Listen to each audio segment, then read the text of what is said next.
Lors de l'occupation bantoue de l'Afrique centrale, les Bas-Congo occupent le vaste territoire africain, qui va au sud de l'Angola, Congo-Dia-Pangala, jusqu'au Gabon, Congo-Dia-Luangu, en passant par le Bandundu, Congo-Dia-Moulaza, et le Congo-Dia-Kati, le Congo central, qui englobe le nord de l'Angola, le Bas-Zaïre, le Kabila, et une partie du Sud-Congo.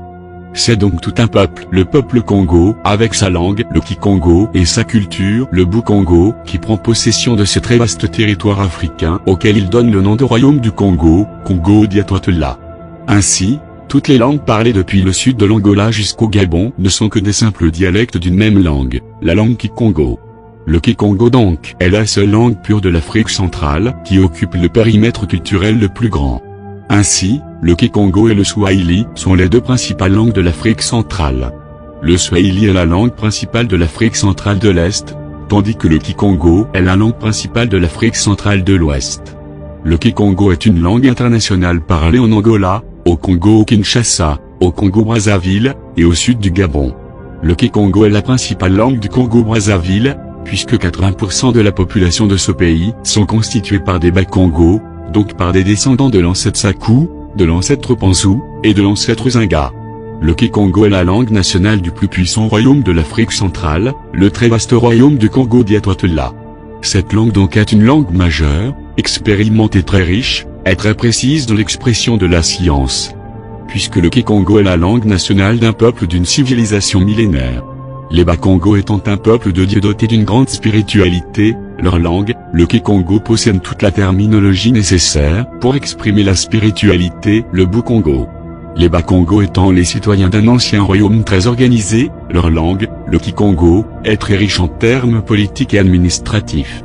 Les Bas-Congo étant un peuple de grands artisans, de grands génies créateurs, de travailleurs très habiles, leur langage, le Kikongo, possède tout un arsenal merveilleux de termes techniques appropriés.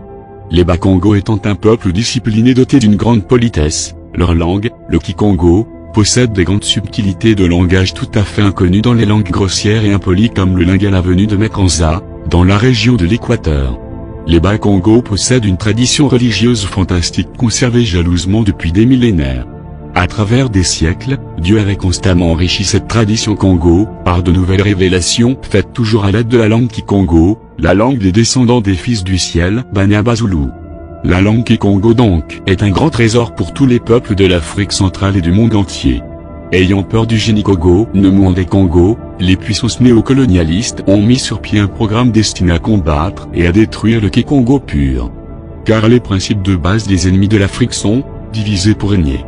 Combattre les grandes valeurs africaines et les remplacer par le médiocrité, qui renforce le germe de l'autodestruction en Afrique.